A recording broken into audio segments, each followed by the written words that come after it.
If you support Chelsea F.C, there'll be days like this. What's going on, people? Welcome back to Football Therapy with me, your host, Jan. Hey, hope you're doing well. Really do hope that. Welcome back to a very early Chelsea news here in the United Kingdom. Thomas Tuchel has just had his pre-match press conference, early doors, for Chelsea versus Liverpool. But hey, was it really about that? I laugh because if I don't laugh, I'll cry. He, of course, was asked a lot about Romelu Lukaku in the interview in the story, and that's, of course, what we are reflecting on today. We shall also speak about Reece James, Ben Chilwell, and, of course, a little bit of Billy Gilmour. I haven't actually spoken about the situation with Billy Gilmour and the abuse he suffered from Norwich City fans, and if he's available for a recall, etc., etc., etc. Guys, lots to get into today. Thank you all for sticking with me in this busy period, and I appreciate all your support via clicking the like button. Hey, it takes a second, so you can go over 2,000, and you're all welcome to subscribe as per the norm.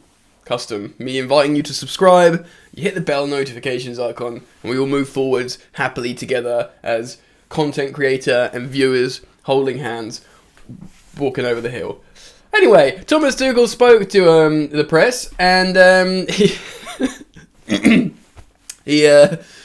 looked like he really could not be asked for this. Like, profoundly didn't want this. He was tired. He was like, you could just tell, like, this is the last thing you want in this congested, like, near harrowing schedule of absentees, injuries, congestion, refereeing decisions, poor results, media pressure.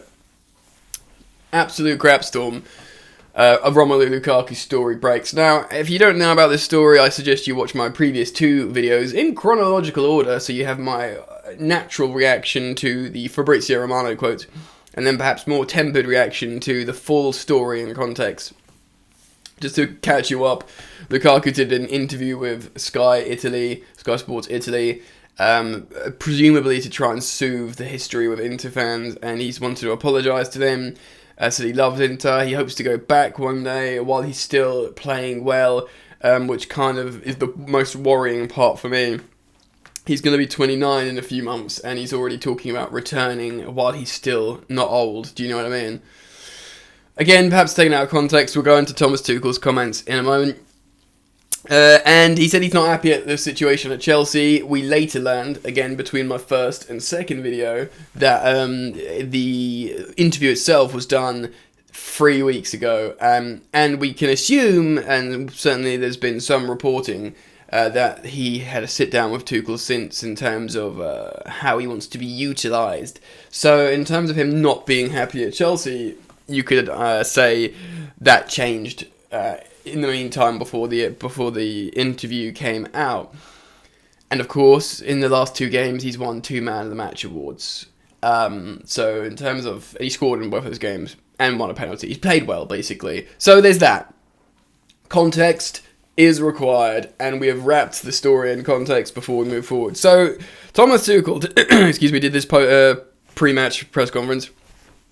And guess what the first question was about? It's about Romelu Lukaku, and he knew it was coming. He was like, when he was being asked, he looked shocked. I was like, oh, don't play this game, mate. Don't play this game. Excuse me, I've got a bit of a cough at the moment. Not that.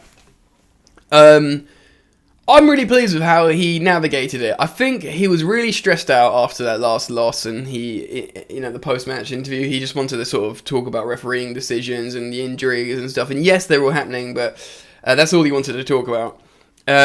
I'm really pleased that at first I thought he was going to play dumb and just try and dismiss this, and I was thinking, you can't do that, mate. You can't. And he didn't. And I'm really pleased, actually, with how he navigated this situation in this story in this morning's press conference, because he was like, he acknowledged it. He acknowledged what it was. He was like, and it's bad, right? And he was like, no, we don't like it. He wasn't like, it's a story out of context, or, we'll talk to him, I'm sure everything's fine, blown it, mounted out of a molehill, don't worry about it, mate. He could have done that, which would have been within his right as a coach to just try and pour cold water over the fire. But he didn't do that. I'm just going to sip my tea because I've got a sore throat. He didn't do that. What he did, but neither did he throw gasoline on the fire. He acknowledged it and honoured the sort of sincerity of the situation. He says, we don't like it. because it brings noise. And that's both true. I'm sure he doesn't like it, and it does bring noise. That's the largest problem, because what he sees, and he said this, in his day-to-day, he sees Romelu Lukaku training hard, and he sees Romelu Lukaku being in good spirits with his teammates, and being focused, and all the stuff that he requires. So you see this interview stuff, and he says, look, he did say, like, despite not liking it, and he said that a few times, he said also that he thinks, it's been a headline, perhaps could be taken out of context, and, it's today's world, and this is what, makes clicks and stuff, and, hell, I know that better than anyone working, sort of in the media. So that's really interesting. I'm really pleased that he says, look, we will talk about it. We'll sit down. But he really was like, and he was really quite poignant when he says behind closed doors, like, personally, almost a little bit like a veiled dig perhaps at Romelu for not, making said comments behind closed doors.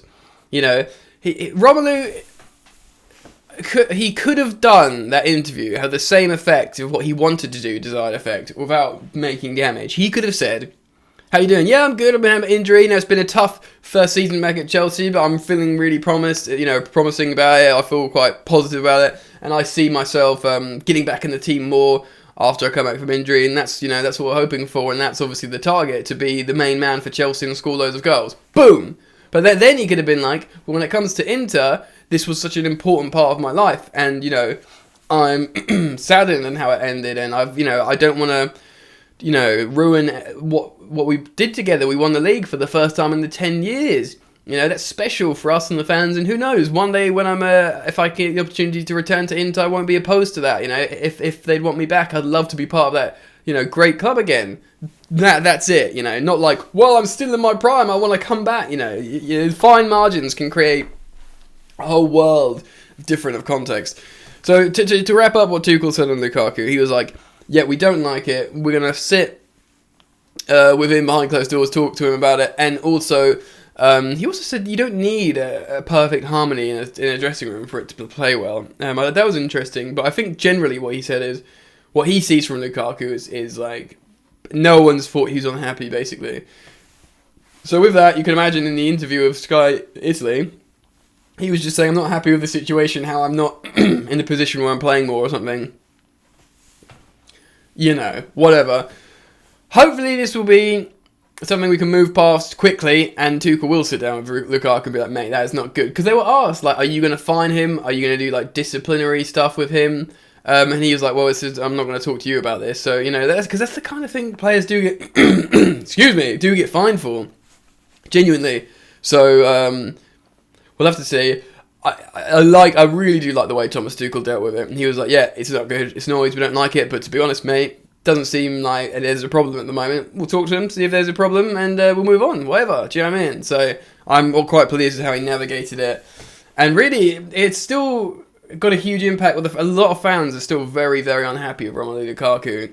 I've seen some videos on YouTube with like sensational headlines, and some people are really heavily opposed to Lukaku, and a lot of fans on social media, that's it, they're done with him, they don't want to put it on the shirt again, which I find pretty crazy. And obviously there's like a huge call for bringing back maybe Brozier, having someone else just to play down the middle and try and score goals and stuff. So anyway, I've said enough on Romelu. Hopefully that's interesting information for you. I'll be keen to get your thoughts, feelings and opinions on him as we move on and talk about injured first choice wing backs. Tuchel did do a comment on Reece, on Ben Chilwell first, saying best wishes. It's unfortunate, and we assume he's out for the rest of the season. Pause, sip tea, everyone. Which is interesting, almost inferring that he's almost certainly out for the season, but maybe that he makes an appearance right at the end off the bench or something. Do you know what I mean? But regardless, in terms of our perspective as fans, he's out for the season. He spoke about Reece James's muscular hamstring injury. Of course, there's been a lot of speculation online. Excuse me. This throat thing is really bad.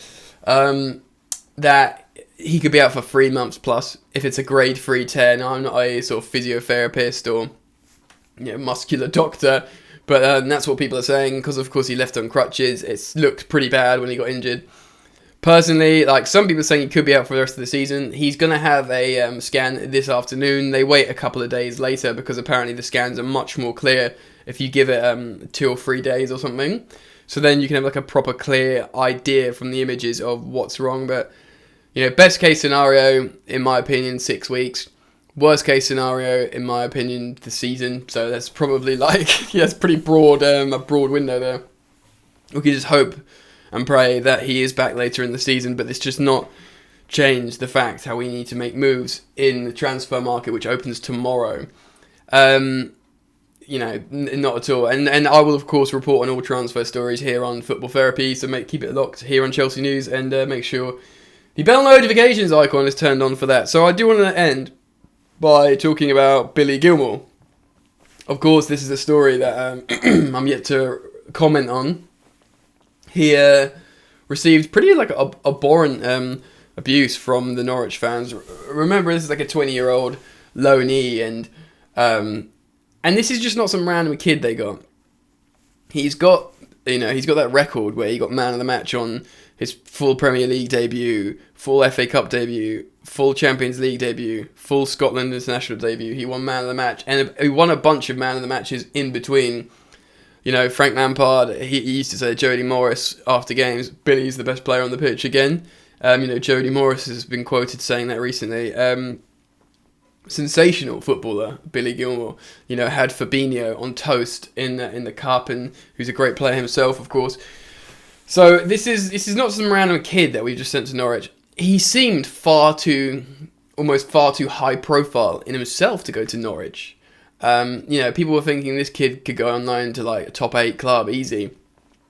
But it's because of Tuchel's relationship with Daniel Farke that the loan happened. And Norwich fans, or a great deal of them, are very unhappy with Billy Gilmour. And the game they lost 3-0 against Palace, and all the Norwich fans were singing, I think it was at Selhurst, correct me if I'm wrong, so the away fans were singing F off back to Chelsea. Really unfair to a young lad who's just trying his hardest, and he's on loan, and who's gone on loan, and a lot of them would say, oh yeah, but Skip was way better last season, and much better player, which I'm reluctant to agree with.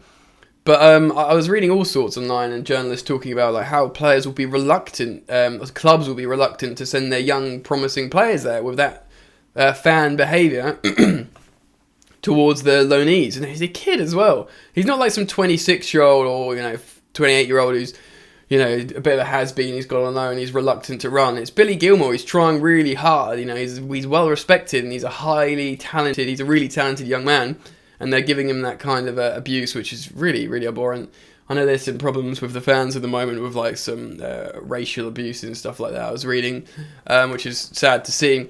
So, but yeah, man, I don't know. Like Thomas Tuchel was asked, "Do you want to recall Billy Gilmour?" He acknowledged that he didn't comment on it, but he acknowledged the situation and the story with the Norwich fans abusing him. So I can't imagine Tuchel likes it at all, because Tuchel really does like Billy Gilmour. He utilised him last year, and he sort of recognised him as this potential fourth choice central midfielder. Certainly in recent times he would have played quite a lot had he been at Chelsea. And you can imagine he'd be valued and played well at Chelsea, certainly a lot more than championship-bound Norwich City. And that's not me being, that's not like a dig at Norwich. That's literally what they are. I think most Norwich fans would, understand and accept that.